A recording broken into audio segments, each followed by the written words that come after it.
हाँ जी, good morning, good afternoon and good evening to everyone watching this video as per your time zone. तो भाई 10th class हमने हमारी biology का चैप्टर लाइफ प्रोसेसेस स्टार्ट कर लिया है। पिछले लेक्चर में हमने ऑटोट्रॉफिक न्यूट्रिशन पढ़ा था और आज के लेक्चर में हम हेटरोट्रॉफिक न्यूट्रिशन पढ़ेंगे और आगे आने वाले 3 लेक्चर में इस चैप्टर को हम खत्म कर देंगे। हमारी पूरी प्लेलिस्ट बनी हुई है फिजिक्स की, केमिस्ट्री की और बायो की। जिस भी बच्चे ने नहीं देखी है साइंस के लिए 10th क्लास की हर वीडियो, हर चैप्टर के एनसीईआरटी क्वेश्चंस, नोट्स सब कुछ अवेलेबल है। तो जाकर चैनल पर विजिट करो प्लेलिस्ट पे और सारी वीडियोस को अच्छे से देखो और शेयर करो। इस वीडियो को स्टार्ट करने से पहले भी इस वीडियो को लाइक कर दो और अच्छा सा कोई कमेंट कर दो। भाई चैनल को सब्सक्राइब नहीं करो तो सब्सक्राइब कर दो और सबके साथ शेयर भी कर दो। ठीक है, चलिए तो अब जल्दी से भी बिना बात करें क्योंकि चैप्टर बड़ा है। ठीक है, तो बिना बात करें हम हेडिंग डालेंगे हेटरोट्रॉफिक न्यूट्रिशन। बिना बात करें हेडिंग डालेंगे हेटरोट्रॉफिक न्यूट्रिशन। चलिए जी, हेटरोट्रॉफिक न्यूट्रिशन। अब तुम्हें पता होना चाहिए जो खुद खाना नहीं बनाते, can not prepare their own food, उसी को क्या कहते हैं? हेटरोट्रॉफिक न्यूट्रिशन कहते हैं। इसमें अब होलोजोइक न्यूट्रिशन हो सकता है, सेप्रो, देखो बाहर से लेना है तो हम किसी भी तरीके से ले सकते हैं। बाहर हम किसी लिविंग से ले सकते हैं, किसी डेड से ले सकते हैं। तो बाहर से जब खाना लेना है तो उस खाने का मीडियम क्या होगा उसको पढ़ते हैं।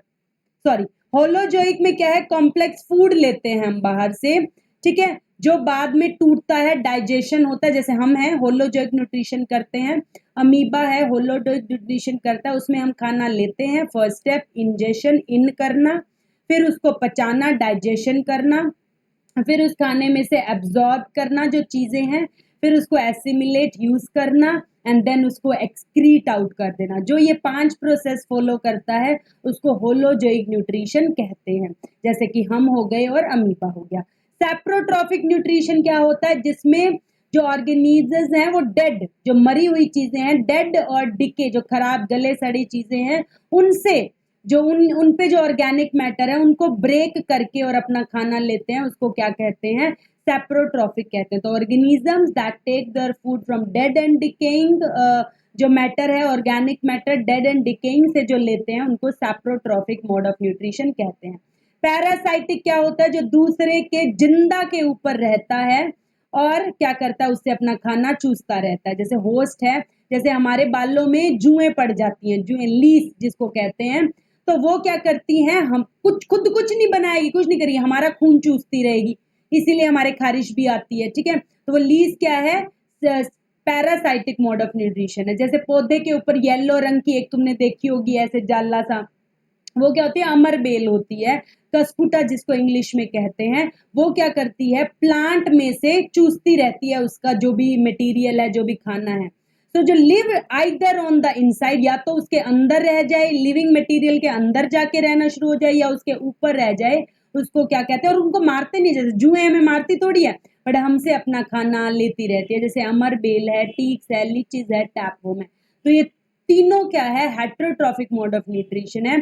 किसी में तो कोई जिंदा से चूस रहा है, किसी में कोई डेड से ले रहा है, और किसी में हम लोग खाना खा रहे हैं, पचा रहे हैं, वेस्ट मटेरियल बाहर निकाल रहे हैं। वो क्या है? होलोजोइक मोड ऑफ न्यूट्रिशन है। अब न्यूट्रिशन इन अमीबा अपने सिलेबस में है और न्यूट्रिशन इन ह्यूमन बीइंग्स भी अपने सिलेबस में डिटेल में है बिल्कुल। तो चलिए पहले स्टार्ट कर लेते हैं न्यूट्रिशन इन अमीबा। अमीबा मेरे बच्चों एक यूनिसेलुलर ऑर्गेनिज्म है जिसका कोई एक स्पेशल स्ट्रक्चर, मतलब कुछ उसका फिक्स शेप नहीं होती है। शेप तो उसकी सुडोपोडिया के अकॉर्डिंग, मतलब जो उसका सेल मेम्ब्रेन है वो जहाँ पे भी खाना देखता है जाके दबोच लेता है। ठीक है, तो उसका जो न्यूट्रिशन है वो ऐसा ही कुछ है। उसको भी होलोजोइक ही कहते हैं क्योंकि वो भी 5 स्टेप करता है, खाना लेता है, पचाता है, उससे खा के बड़ा हो जाता है और वेस्ट को बाहर निकाल देता है। जो 5 स्टेप हम करते हैं वही 5 स्टेप वो करते हैं।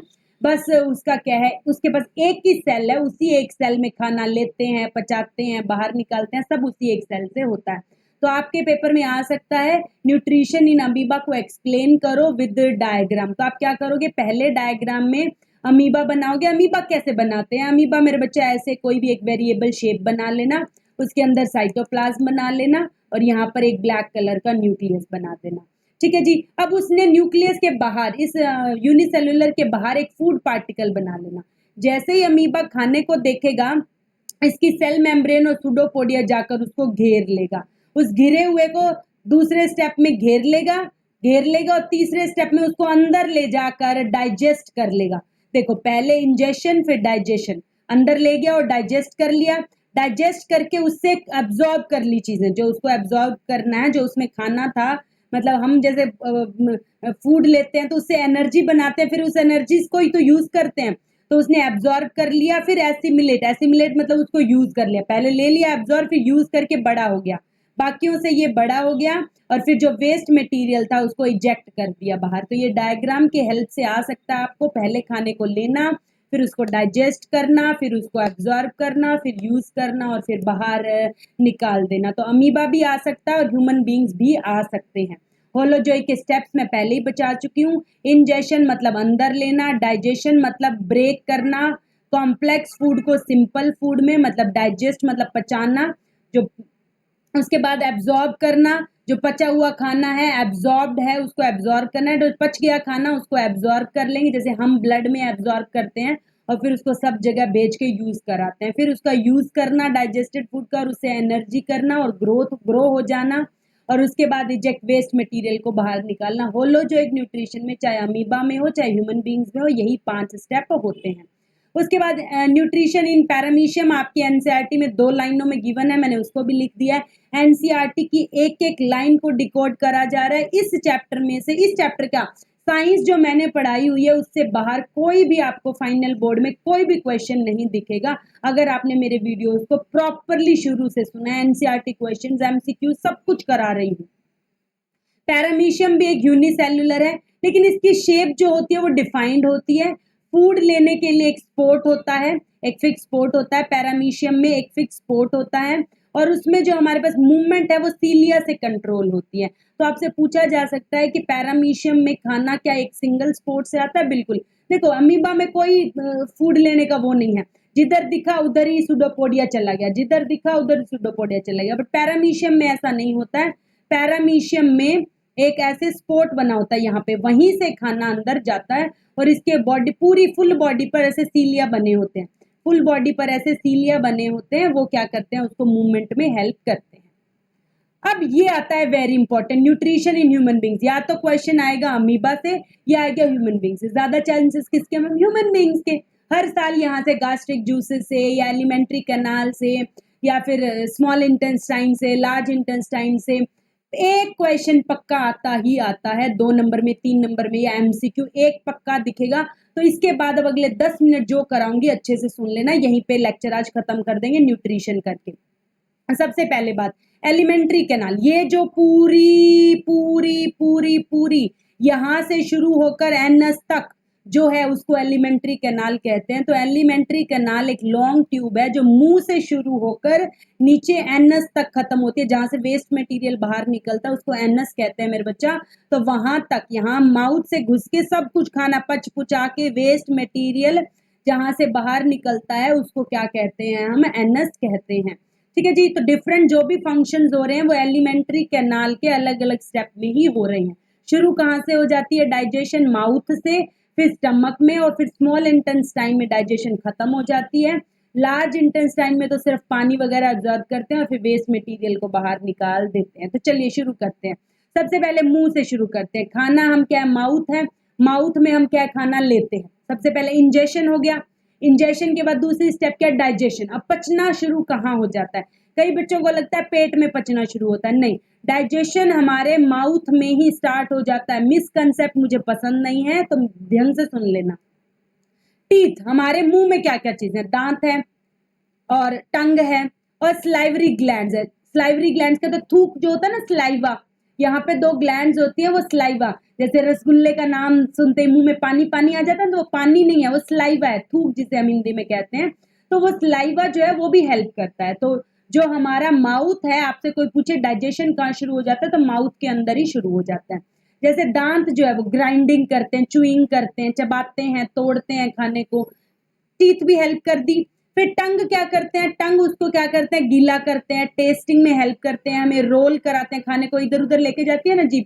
और जब हम निगलते हैं, देखो मैं कोई चीज निगल रही हूँ, जब मैं कोई चीज निगल रही हूँ तो टंग मुझे उसको निगलने में हेल्प करती है। तो आपसे पूछा जा सकता है टंग हमें कैसे हेल्प करती है, स्वेलोइंग में, ठीक है, और हमें क्या करती है, उसको वेट करने में, खाने को वेट करने में टंग हेल्प करती है। फिर वेरी इंपॉर्टेंट, एक एक स्टेप देखो मैं डार्क करके पढ़ा रही हूँ। स्लाइवरी ग्लैंड क्या सीक्रेट करती है, आपसे पूछा जाएगा स्लाइवा कौन सीक्रेट करता है, पहला क्वेश्चन आप लिखोगे स्लाइवरी ग्लैंड। और क्या सीक्रेट करती है, साथ में म्यूकस, मतलब थोड़ा सा लिक्विड भी, स्टिकी जेली मटेरियल, तुमने देखा होगा ना खाना जब हम खाते हैं ऐसे जेली जेली सा हो जाता है, मतलब पूरा जो लार जिसे हम कहते हैं, माउथ में हमारे लार बन जाती है, ठीक है। उसके बाद ये सारी पूरी लाइनिंग को, थ्रोट, हमारे माउथ, नोज, ये सब में हमारे पास क्या स्लाइवा है, यहाँ पे चिपचिपा सा कुछ है। स्टार्च इज कन्वर्टेड, यहीं पर स्टार्च, देखो स्टार्च मैंने आपको बताया था ना जब प्लांट्स वाला पढ़ाया था, कि प्लांट्स ग्लूकोज को स्टार्च के फॉर्म में स्टोर कर लेते हैं और वो स्टार्च हम खाते हैं। जब वो स्टार्च हम खाते हैं तो हमारे मुंह में ही वो स्टार्च टूटना शुरू हो जाता है, मुंह में ही वो स्टार्च किस में टूट जाता है, ग्लूकोज में टूट जाता है। और तोड़ता कौन है, एक एंजाइम जिसका नाम क्या है, स्लाइवरी एमिलेज। और ये 1 मार्क में पूछा जाएगा, वेरी इंपॉर्टेंट सवाल, कि मुंह में कौन सा एंजाइम, स्लाइवा में कौन सा एंजाइम प्रेजेंट है, तो आप कहोगे स्लाइवरी एमिलेज प्रेजेंट है। और कोई भी एमिलेज होता है मेरे बच्चा, एमिलेज वर्ड का भी मतलब होता है कि वो कार्बोहाइड्रेट को पचाएंगे। एमिलेज, अगर आपको कहीं पर भी एमिलेज वर्ड लिखा हुआ नजर आ जाए, मतलब वो कार्बोहाइड्रेट, खाने के अंदर देखो 4th क्लास में पढ़ाते हैं, खाने में कार्बोहाइड्रेट होता है, प्रोटीन होता है, विटामिन होता है, मिनरल होता है और फैट होता है। तो पचता क्या है, कार्बोहाइड्रेट पचता है, ठीक है, और फैट पचता है और प्रोटीन पचता है। तो मुंह में किसकी डाइजेशन शुरू हो जाती है, कार्बोहाइड्रेट की डाइजेशन शुरू हो जाती है। वेरी इंपॉर्टेंट सवाल, बच्चों को मिसकंसेप्ट होता है कि मुंह में प्रोटीन और फैट भी, नहीं, प्रोटीन और फैट का कुछ नहीं होता मुंह में, सिर्फ कार्बोहाइड्रेट को स्लाइवरी एमिलेज जो स्टार्च है उसको ग्लूकोज में तोड़ता है। तो पहला एमसीक्यू तो स्लाइवरी एमिलेज पे ही पूछ लेंगे। फिर आगे चलता है ईसोफेगस, इसकी जो स्पेलिंग है ओ से शुरू होती है बट इसका नाम ईसोफेगस है, इसको दूसरा हम फूड पाइप भी कहते हैं। माउथ से स्टमक तक की जो लाइन है इसको ईसोफेगस कहते हैं मेरे बच्चा। और इसमें दूसरा एमसीक्यू आएगा, कौन सी मूवमेंट्स होती हैं, दूसरा एमसीक्यू आएगा कौन सी मूवमेंट्स होती है, आप कहोगे पेरिस्टाल्टिक मूवमेंट्स। हम जैसे निगलते हैं ना, कोई चीज निगल रहे हैं, कॉन्ट्रैक्ट कर रहे हैं, जैसे कई बार हमारे गले में टॉन्सिल्स हो जाते हैं तो हमसे निगली नहीं जाती है कोई चीज, वो निगली इसलिए नहीं जा रही है कि पेरिस्टाल्टिक मूवमेंट्स करते हुए आपके गले में दर्द हो रही हैं। तो मूवमेंट्स का नाम क्या है, पेरिस्टाल्टिक मूवमेंट्स। क्या करते हैं, गले में ऐसे कॉन्ट्रैक्ट और एक्सपेंड करते हैं जिसकी वजह से खाना अंदर जाता है। लास्ट अब हमारे पास आ गया स्टमक, पहले माउथ से शुरू हुआ, माउथ से फूड पाइप से होता हुआ कहाँ चले गया, थैली में चला गया जिसका नाम क्या है, स्टमक, पेट जिसको हम कहते हैं। उसमें क्या प्रेजेंट है, वेरी इंपॉर्टेंट, पहले माउथ में डाइजेस्ट हुआ, स्लाइवरी एमिलेज ने कन्वर्ट किया ग्लूकोज में। अब वो जो जितना पचा पुचा खाना है वो कहाँ चला गया, स्टमक में चला गया। स्टमक में गैस्ट्रिक ग्लैंड्स हैं जो कि क्या रिलीज करती है, गैस्ट्रिक जूसेस। और इस पर आएगा सीधा सीधा 3 मार्क्स का सवाल। मैं मार्क्स भी बता रही हूँ, मैं तरीका भी बता रही हूँ, मैं लिखना भी बता रही हूँ, मैं एमसीक्यू भी बता रही हूँ। गैस्ट्रिक जूसेस पे सवाल जरूर आएगा भाई। अब गैस्ट्रिक जूसेस से पहले स्लाइवा का बड़ा एक सवाल है आपके उसमें, कि स्लाइवा ब्रेक डाउन करता है स्टार्च को, इस बात को प्रूव करके बताओ। हमने अभी भी कहा ना स्लाइवा ब्रेक डाउन करता है स्टार्च को। तो हम क्या करेंगे, 2 टेस्ट ट्यूब ले लेंगे, आपकी क्लास की एक्टिविटी है भाई एनसीईआरटी की, एक में 2 टेस्ट ट्यूब ले लेंगे, दोनों में कोई पोटैटो ले लो या कोई फूड पार्टिकल ले लो, कुछ भी ले लो, आपकी मर्जी है। इन्होंने कोई भी स्टार्च ले लिया, स्टार्च वाला पानी ले लिया। एक में तो हमने हमारे मुंह से स्लाइवा डाला है, मतलब वो लार डाली है, दूसरे में थूक यानी कि स्लाइवा नहीं डाला है। अब हम थोड़ी देर बाद, आधे 1 घंटे बाद जब चेक करेंगे, एक में जिसमें स्लाइवा डाला है उसमें भी आयोडीन सोल्यूशन डालेंगे, दूसरे में भी आयोडीन सोल्यूशन डालेंगे। आयोडीन क्यों डालेंगे, पिछले लेक्चर में पढ़ाया था, आयोडीन जो है स्टार्च की प्रेजेंस में ब्लू ब्लैक कलर देता है। अब जिसमें हमने स्लाइवा नहीं डाला था उसमें तो स्टार्च पड़ा है तो पड़ा ही रहेगा, तो इसमें तो ब्लू ब्लैक कलर आ जाएगा, लेकिन जिसमें हमने अपना स्लाइवा डाल दिया था उसमें तो स्टार्च ग्लूकोज में कन्वर्ट हो जाएगा, और ग्लूकोज ब्लू ब्लैक कलर नहीं देता। तो स्लाइवा डलने पर आयोडीन सॉल्यूशन ने ब्लू ब्लैक कलर नहीं दिया, जिससे हमने ये प्रूव कर दिया that the test tube be showing the presence of starch, इसमें स्टार्च था जिसमें स्टार्च था उसमें तो ब्लू ब्लैक कलर आ गया। Whereas test A will not show colour due to addition of saliva, क्योंकि उसमें तो थूक डाल दिया, स्लाइवा डाल दिया, जिसने स्टार्च को ग्लूकोज में कन्वर्ट ही कर दिया। जब ग्लूकोज ही बन गया तो ब्लू ब्लैक कलर नहीं देगा। तो अगर आपको पूछे स्लाइवा का क्या काम है तो आप कहोगे स्लाइवा डाइजेशन में हेल्प करता है, और प्रूव करने को बोले तो हम दो लेकर टेस्ट ट्यूब प्रूव कर देंगे। उसके बाद वेरी इंपॉर्टेंट भाई गास्ट्रिक जूसेस, यहाँ लिख लो, 3 मार्क्स का सवाल आएगा। गास्ट्रिक जूसेस में क्या क्या होते हैं और उनके फंक्शन।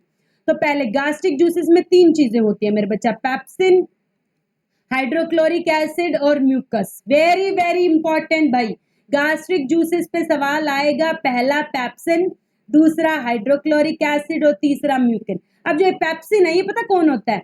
शादियों में जो ये फूफा जी होते हैं ना, जीजा जी होते हैं ना, जो मतलब नखरे ही करते रहते हैं, मैं ये होएगा तो काम करूंगा, मुझे बार बार कहा जाएगा तो मैं काम करूंगा, मतलब मैं यहाँ नहीं जाऊंगा, मैं वहां नहीं जाऊंगा, जो नखरे करते हैं ना, फिर उनको मनाते फिरते हैं हम। ठीक है, तो पेप्सिन क्या है? पेप्सिन प्रोटीन डाइजेस्ट तो करता है, लेकिन ये चालाक है, ये कहता है मतलब नखरे वाला है, मतलब कि मुझे ये चाहिए, मुझे वो चाहिए, ये करता रहता है। तो ये पेप्सिन क्या कहता है, फूफा जी हैं ये, पेप्सिन कहता है मैं तो ना तब काम करूंगा जब मीडियम एसिडिक होएगा, मैं तो बिना खट्टे के ना बात ही नहीं करता। फूफा जी बिना खट्टे के बात नहीं करते, इन्हें तो खट्टा ही चाहिए। ठीक है, तो HCl आएगा और HCl कहेगा ठीक है मैं तुम्हारे लिए मीडियम को एसिडिक बना देता हूँ। फिर फूफा जी कहेंगे भाई कोई बाहर से बैक्टीरिया आ गया ना तो भी मैं काम नहीं करूंगा। ठीक है भाई, HCl वो हाइड्रोक्लोरिक एसिड है जो मनाता फिर रहा है। हाइड्रोक्लोरिक एसिड आपसे पूछा जाएगा हाइड्रोक्लोरिक नोट्स में, और ये NCERT का सवाल है, हाइड्रोक्लोरिक एसिड्स के 2 फंक्शन बताओ। तो हाइड्रोक्लोरिक एसिड एक तो फूफा जी के लिए पेप्सिन को काम करने के लिए, पेप्सिन है उसका काम क्या है, प्रोटीन को डाइजेस्ट करा, P for pepsin, P for protein, और वो एक एंजाइम है। आपसे पूछा जाएगा व्हाट इज पेप्सिन तो आप कहोगे एक एंजाइम है। आपसे पूछा कहेगा उसका फंक्शन क्या है तो आप कहोगे प्रोटीन डाइजेस्ट करता है। अब तक स्लाइवरी एमिलेज ने क्या करा था, मुंह में कार्बोहाइड्रेट को डाइजेस्ट करा था ग्लूकोज में। अब बात आती है प्रोटीन के डाइजेशन की, तो थोड़ा प्रोटीन डाइजेस्ट तो पेप्सिन कर देगा। अब पेप्सिन को काम करने के लिए कैसा मीडियम चाहिए, एसिडिक मीडियम चाहिए, वो कहाँ से आएगा, हाइड्रोक्लोरिक एसिड देगा। दूसरा, बाहर से अगर कोई फॉरेन मटेरियल आ गया, मक्खर मतलब कुछ भी आ जाए, कोई इंसेक्ट आ जाए, बैक्टीरिया आ जाए, तो उसको भी HCl मार देगा। तीसरा, अब HCl क्या है, एसिडिक है, तो हमारा पेट जलने नहीं लग जाएगा क्या, तो उसको बचाने के लिए भी अब फूफा जी ने क्या तो दिया, एसिडिक में काम करूंगा। खट्टा खाएंगे तो पेट में एसिडिटी भी तो हो जाएगी, तो उससे बचने के लिए म्यूकस होता है। पर क्या म्यूकस सारे के सारे उसको कंट्रोल कर लेता? नहीं। कई बार हमने फुल खट्टा खा लिया या कुछ ऐसा ऊटपटांग खा लिया, बहुत सारा पिज्जा बर्गर खा लिया, तो हमें एसिडिटी हो जाती है, क्योंकि म्यूकस भी एक हद तक ही हमारे जो पेट की वॉल्स है उनको बचा सकता है, ज्यादा वो भी बचा सकता नहीं है। तो म्यूकस का काम क्या है, स्टमक की वॉल्स को प्रोटेक्ट करना एसिड से। तीनों समझ में आ गए। पेप्सिन का काम प्रोटीन को पचाना, HCl का काम मीडियम देना और बैक्टीरिया को किल करना, म्यूकस का काम HCl से बचाना है। लेकिन एसिडिटी मतलब एक्सेस एसिड हो जाना, अगर आपकी बॉडी में बहुत ज्यादा एसिड हो जाए तो म्यूकस हद काम नहीं कर सकता, तो फिर हमें जलन होने लग जाती है, और उसी को क्या कहते हैं, हम एसिडिटी कहते हैं। और फिर उसमें हम इनो पी लेते हैं, बाहर से कोई माइल्ड बेस पी लेते हैं। ये तो हमने चैप्टर नंबर 2 केमिस्ट्री में करा ही था। जो मेरे से पढ़े हुए बच्चे उनको सब पता है कि कनेक्ट करके कैसे पढ़ना है, कहाँ का टॉपिक कहाँ पढ़ना है और कैसे सब कुछ याद रखना है। आपसे पूछा जाएगा एसिडिटी से कौन प्रोटेक्ट करता है, तो हम कहेंगे बाहर से माइल्ड बेस ले लेंगे और एसिडिटी से रिलीफ मिल जाएगी। तो आपसे गास्ट्रिक जूसेस का क्वेश्चन आएगा। गास्ट्रिक ग्लैंड्स होती हैं हमारे स्टमक में, वो 3 टाइप के चीजें रिलीज करती है, एक तो एंजाइम, एक HCl और एक म्यूकस। उसके बाद भाई स्टमक का तो काम खत्म हो गया, स्टमक ने जितना पचाना था पचा दिया। अब स्फिंक्टर मसल से वो स्मॉल इंटेस्टाइन में चला जाएगा। बचा हुआ काम कौन करेगा, छोटी आंत, स्मॉल इंटेस्टाइन। और स्मॉल इंटेस्टाइन बचा हुआ सारा ही काम कर देगा, छोटा है लेकिन सारा का सारा काम वही करेगा। तो from the stomach now food enters to very important small intestine. अब खाना कहाँ चला गया मेरा बच्चा, स्मॉल इंटेस्टाइन में चला गया। ठीक है जी, यही पूरी जो एलिमेंट्री कैनाल बताई थी माउथ से नीचे आने तक, उसका सबसे लॉन्गेस्ट पार्ट है। तो MCQ नंबर 1 आ गया। MCQ नंबर 1 आ गया कि बताओ लॉन्गेस्ट पार्ट, एलिमेंट्री कैनाल का लॉन्गेस्ट पार्ट क्या है, तो आप कहोगे स्मॉल इंटेस्टाइन। और जो कॉइल की फॉर्म में ऐसे ऐसे round round round round round round, photo भी दिखाएंगे भी, round round round round round coil की फॉर्म में, एक्सटेंसिव कॉइलिंग की फॉर्म में ये प्रेजेंट है। इसको अगर हम ऐसे कहते हैं फैला के देखें ना तो बहुत लंबी हो जाती है ये। अब आता है सेकंड क्वेश्चन। पहला क्वेश्चन तो आ गया स्मॉल इंटेस्टाइन लॉन्गेस्ट है। दूसरा आ जाएगा क्या सबकी स्मॉल इंटेस्टाइन सेम साइज की होती है? नो, किसी की छोटी होती है, स्मॉल इंटेस्टाइन भी अलग अलग साइज की होती है। तो जो कार्निवोर्स होते हैं, कार्निवोर्स मतलब जो मांसाहारी होते हैं, उनकी शॉर्टर स्मॉल इंटेस्टाइन होती है, जबकि जो हर्बीवोरस होते हैं, जो घास खाने वाले होते हैं, उनकी लॉन्गर स्मॉल इंटेस्टाइन होती है। आपसे पूछा जाएगा वाई, आपसे पूछा जाएगा वाई। कितने मार्क्स में? 2 मार्क्स में। तो आप कहोगे जो घास फूस खाने वाले हैं उनमें घास फूस में तो सेलुलोज होता है, और सेलुलोज को पचने में टाइम लगता है, तो बेचारी स्मॉल इंटेस्टाइन लंबी होती है ताकि घूम घूम के पचा दे। कार्निवोर्स क्या खाते हैं? मांस खाते हैं, मीट खाते हैं, जो कि इजीली डाइजेस्ट हो जाता है, इसलिए उसको पचाने में ज्यादा टाइम नहीं लगा। तो कार्निवोर्स की स्मॉल इंटेस्टाइन छोटी होती है, हर्बीवोर्स की स्मॉल इंटेस्टाइन बड़ी होती है। और ये क्वेश्चन है 100% श्योर आना। 2 नंबर में ये क्वेश्चन आएगा कि स्मॉल इंटेस्टाइन किसकी छोटी किसकी बड़ी और क्यों। तो हर्बीवोर्स की बड़ी क्योंकि उनको सेलुलोज पचाना है, कार्निवोर्स की छोटी क्योंकि उन्हें मीट पचाना है, जो कि इजीली पच जाएगा, सेलुलोज इजीली पचता नहीं है। अगला चलते हैं 1 नंबर का एमसीक्यू सवाल कि स्मॉल इंटेस्टाइन ही कंप्लीट डाइजेशन है। आपको कहेंगे dash is the complete, alimentary canal के किस हिस्से में फुल डाइजेशन हो जाती है, मतलब उसके बाद कोई भी खाना बिना पचा हुआ नहीं रहता है।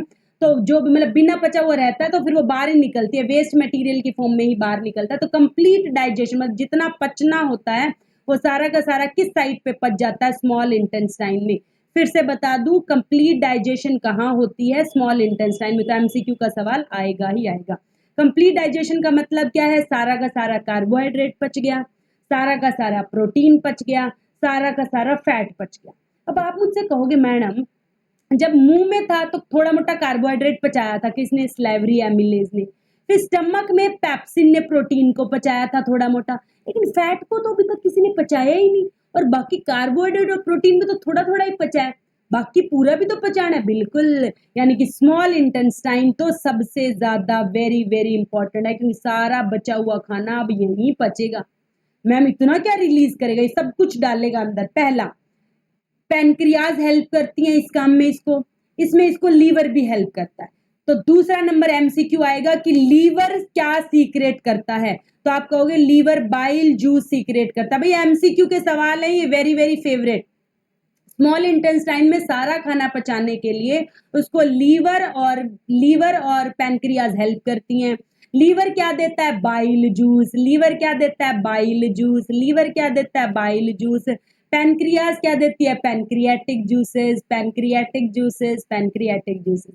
तो पहले आपसे पूछा जाएगा बाइल जूस कौन रिलीज करता है? तो आप कहोगे बाइल जूस लीवर रिलीज करती है। फिर आपको कहेंगे बाइल जूस किस में स्टोर होता है? तो आपको याद रखना है बाइल जूस गाल ब्लैडर में स्टोर हो जाता है, गाल ब्लैडर में स्टोर हो जाता है। तो ये आपसे एमसीक्यू में सवाल पूछे जाएंगे। सीक्रेट कौन करता है? बाइल जूस को लीवर। लीवर किसको सीक्रेट करता है? बाइल जूस को। बाइल जूस स्टोर कहाँ हो जाता है? गाल ब्लैडर में। फंक्शन क्या है बाइल जूस के? क्यों देता है बाइल जूस? लीवर देता है, पर कोई काम करने के लिए देता होगा ना। अब देखो, स्टमक से जो खाना आया वो तो एसिडिक था, क्योंकि एसिडिक HCl ने उसको एसिडिक कर दिया था। तो bile juice be for basic, तो उस खाने को बेसिक बनाएंगे। क्यों बनाएंगे मैडम? जैसे वहां पे फूफा जी के नखरे थे, मैं तो एसिडिक मीडियम में काम करूंगा, यहाँ पे भी नखरे हैं जीजा जी के, मैं तो बेसिक मीडियम में काम करूंगा। कौन है मैडम? वहां पे पेप्सिन था, यहाँ पे ट्रिप्सिन है। दोनों फूफा जी और जीजा जी के तो नखरे नहीं मुकरे। एक कहता मुझे खट्टा चाहिए, एक कहता मुझे कड़वा चाहिए। अब भाई जो चाहिए देना पड़ेगा।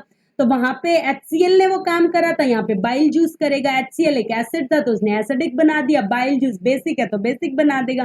तो पहला तो काम क्या है बाइल जूस का? मीडियम को बेसिक बनाना है, ताकि जो ट्रिप्सिन है, पैनक्रियाटिक एंजाइम है एक, जैसे वहां पे पेप्सिन एक एंजाइम था जो प्रोटीन पचाता था, यहाँ पे ट्रिप्सिन एक एंजाइम है जो प्रोटीन पचाएगा। प्रोटीन पचाने वाले एंजाइम है ना, नखरे वाले हैं, कैन नॉट बी।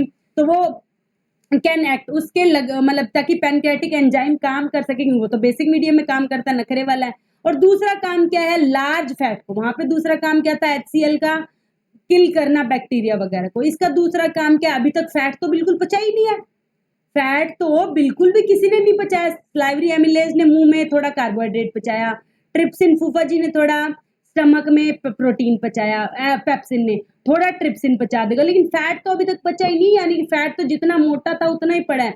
तो बाइल जूस कहेगा मैं थोड़े मोटे लार्ज फैट ग्लोब्यूल्स को छोटे छोटे ग्लोब्यूल्स में तोड़ दूंगा। तो आपको 2 मार्क्स में बाइल जूस के फंक्शन पूछेंगे, B for bile, B for basic और B for break, B for break, B for basic, B for bile. और बाइल ब्रेक कर देगा ताकि एंजाइम उस पर काम कर सके।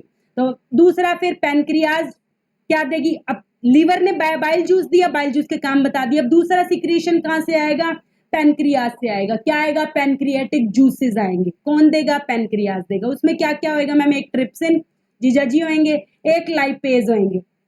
ट्रिप्सिन क्या करेगा, प्रोटीन को पचाएगा, जिसके लिए बेसिक मीडियम हमने तैयार करा था, जिसके लिए बड़े बड़े फैट को छोटे छोटे फैट में तोड़ा है। और लाइपेज क्या करेगा, enzyme for digesting the small globe. Small में तोड़ के दे दिया, अब तो पचा दो।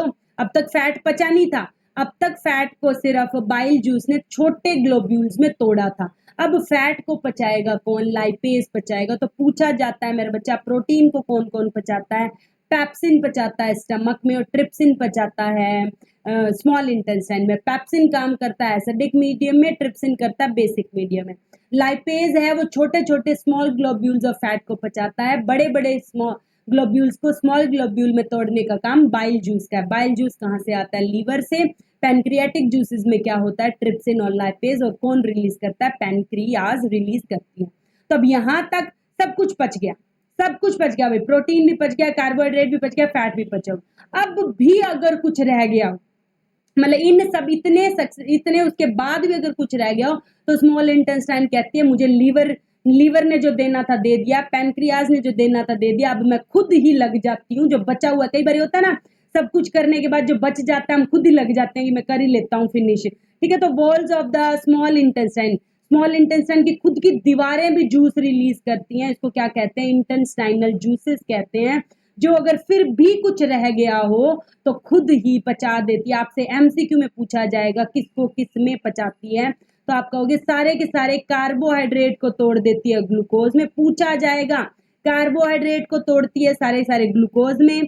प्रोटीन, जो प्रोटीन पचा रहे थे, प्रोटीन को तोड़ती है अमीनो एसिड में, और फैट को तोड़ती है फैटी एसिड्स और ग्लिसरॉल में। फिर से पूछा जाएगा, पूछा जाएगा, पूछा जाएगा, सारे के सारे कार्बोहाइड्रेट को तोड़ दिया ग्लूकोज में, carbohydrate glucose, carbohydrate glucose, carbohydrate glucose, protein amino acids, protein amino acids, protein amino acids, protein amino acids, और फैट्स को fatty acids glycerol, fatty acids glycerol, fatty acids glycerol. सारा का सारा डाइजेशन कहाँ हो गया, स्मॉल इंटेस्टाइन में। Small intestine के डाइजेशन में किस किस ने हेल्प करी, स्मॉल इंटेस्टाइन के डाइजेशन में लीवर ने हेल्प करी, स्मॉल इंटेस्टाइन के डाइजेशन में पैनक्रियाज ने हेल्प करी, और खुद उसी की वॉल्स ने भी कुछ इंटेस्टाइनल जूसेस रिलीज करके सारे के सारे कार्बोहाइड्रेट को इसमें, प्रोटीन को अमीनो एसिड्स में, और फैट को फैटी एसिड्स और ग्लिसरॉल में तोड़ दिया। स्वाहा। अब भाई डाइजेस्ट जितने में होना था वो तो हो गया। डाइजेस्टेड फूड, अब जो पच गया, पचे हुए फूड को वही स्मॉल इंटेस्टाइन की दीवारों ने एब्जॉर्ब कर लिया। तीसरा स्टेप, पहला क्या होता था, होलोजोइक न्यूट्रिशन में लेना, फिर उसको पचाना। अब पचाने के लिए कितनी लंबी प्रोसेस करी हमने, स्टमक ने पचाया, फिर स्मॉल इंटेस्टाइन ने पचाया, पहले माउथ ने पचाया। अब जो पच गया उसको तो अब एब्जॉर्ब कर लेंगे, और एब्जॉर्ब करके किसको दे देंगे, ब्लड को दे देंगे। अब हम टाइम वेस्ट नहीं करेंगे एक मिनट भी, खून को कहेंगे फटाफट पचे हुए खाने को पूरे बॉडी में पहुंचा दे हमारे, ताकि हमें ज्यादा से ज्यादा क्या मिल जाए, एनर्जी मिल जाए। और खाने से एनर्जी मिलती है, ये कब पढ़ेंगे, कल पढ़ेंगे रेस्पिरेशन में। तो खाना पच गया, अब पचे हुए खाने को कौन खींचेगा, ब्लड में कैसे खींचा जाएगा, विल्ली से। किससे मैम, विल्ली से। विल्ली क्या, फिंगर लाइक प्रोजेक्शन, ऐसे बैठ गया, जैसे उसको पचा हुआ खाना दिखा ना, पटाख से अंदर, पटाख से अंदर, पटाख से अंदर, ऐसे खींचती रहती है। विलई फिंगर लाइक प्रोजेक्शन है, पचे हुए खाने को थोड़ी वेस्ट मटेरियल की तरह उसको बाहर निकाल देगी बॉडी से, ऐसा थोड़ी है। खाना जैसे ही पचा उसने खींच लिया भाई, और खींच खींच के किसको दे दिया, आगे ब्लड को दे दिया। तो विली है विली फिंगर लाइक प्रोजेक्शंस है जो बहुत सारा सरफेस एरिया, आपसे पूछा जाएगा व्हाट इज विली और स्मॉल इंटेस्टाइन का डिजाइन कैसा बनाया जाता है कि वो एब्जॉर्ब कर सके, तो आप लिखोगे स्मॉल इंटेस्टाइन के अंदर विली होती है जो खाने को पचते ही अंदर खींच लेती है, और फिर विली जो है आगे ब्लड से कनेक्टेड होती है और वो आगे एब्जॉर्ब फूड को ब्लड में दे देती है ताकि उससे एनर्जी और नए टिश्यूज वगैरह बना सके हम। एनएब्जॉर्ब, अब ये सारा खाना पच भी गया, उसको खींच भी लिया विली क्या है, विंगर लाइक प्रोजेक्शंस। उसके बाद जो बना पचा हुआ खाना है उसका क्या होगा भाई, बिना पचा होगा ना, लार्ज इंटेस्टाइन को हम दे देंगे जिसकी दीवारें अगर कोई एक्स्ट्रा पानी है तो उसको एब्जॉर्ब कर लेगी। आपसे पूछा जाएगा लार्ज इंटेस्टाइन की दीवारें क्या करती है, पानी को एब्जॉर्ब करती है और सिर्फ सॉलिड वेस्ट एनस से बाहर निकालती है, एनल स्फिंक्टर से। जब हम जाकर कॉन्ट्रैक्ट या रिलैक्सेशन की प्रोसेस तो वहां पर भी होती है, थोड़ा प्रेशर आपको लगाना पड़ता है तभी जाकर वेस्ट मटेरियल बाहर आता है।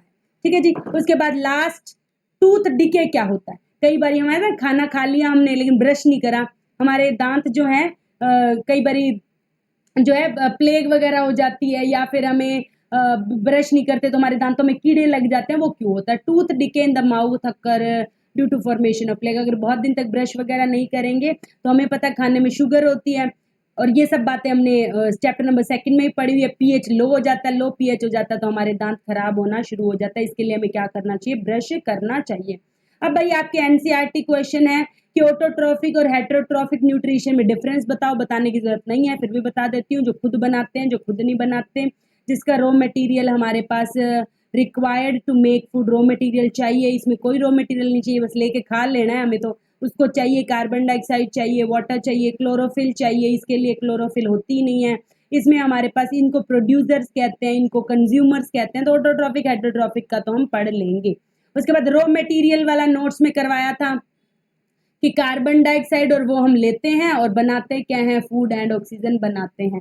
सनलाइट भी चाहिए, क्लोरोफिल भी चाहिए। उसके बाद एसिड के रोल तो अभी अभी करके आए हैं, किसी भी एंजाइम को किल कर देना, सॉरी एंजाइम क्या उसको वेस्ट, कोई भी जो ऑर्गेनिज्म आए हैं, कोई फॉरेन मटेरियल आया, कोई बैक्टीरिया आया, कोई फंजाई आया, उसको मारना और मीडियम को acidic banana. Function of digestive enzymes, digestive enzymes कौन कौन से होते हैं, एंजाइम्स के नाम पूछे जाएंगे भाई। पहला नाम स्लाइवरी एमिलेज, कार्बोहाइड्रेट को ग्लूकोज में तोड़ना। दूसरा ट्रिप्सिन, ट्रिप्सिन किसको, प्रोटीन को, पेप्सिन प्रोटीन को, लाइपेज फैट को। 4 एंजाइम्स हैं भाई आपके, एमिलेज 4 एंजाइम्स है भाई, एमिलेज, लाइपेज, पेप्सिन, ट्रिप्सिन, चारों को डिटेल में कराया हुआ है, फिर भी लिख दिया मैंने आंसर। वो क्या करते हैं, फूड को डाइजेशन में हेल्प करते हैं। एमिलेज करता है कार्बोहाइड्रेट को डाइजेस्ट, लाइपेज करता है फैट को, ट्रिप्सिन पेप्सिन करते हैं प्रोटीन को डाइजेस्ट, और डाइजेस्टेड फूड बाद में कहाँ चला जाता है, ब्लड में एब्जॉर्ब हो जाता है और सारे सेल्स तक पहुंच जाता है। स्मॉल इंटेस्टाइन का भाई कैसा डिजाइन है, उसमें विली होती हैं, विली क्या है, लार्ज सरफेस एरिया देती हैं और ब्लड से connected, richly supplied with blood होती हैं जो एब्जॉर्ब करके खाने को सारे सेल्स में पहुंचा देती है। आपको छोटी से छोटी और बड़ी से बड़ी हर बात बताई गई है, कोई नहीं बताता ऐसे एक एक नाम, amylase, lipase, trypsin, pepsin, answers ऐसे लिख के तो कोई भी नहीं देता, बस बता देते हैं ओरली, मैं लिख के भी दे रही हूँ। इसी के साथ हम आज का न्यूट्रिशन का 2nd लेक्चर खत्म करते हैं। कल हम रेस्पिरेशन करेंगे और उसके आगे 2 लेक्चर्स में हम ये चैप्टर खत्म कर देंगे। तो इसी के साथ मेरे बच्चा चैनल को लाइक शेयर सब्सक्राइब करना ना भूलें, कहने की जरूरत नहीं है, मैं पूरी वीडियो में एक बारी भी नहीं कहती हूँ, सिर्फ स्टार्टिंग में कहती हूँ और एंड में कहती हूँ ताकि तुम्हें याद आ जाए। क्योंकि मुझे देख पता है तुम बस देखते हो वीडियो, आगे टपाते हो और अपना देख के चले जाते हो, ऐसा मत करो, शेयर करो, अच्छी वीडियोस हैं, ठीक है। तो keep learning, keep growing, keep shining, keep subscribing. Thank you so much.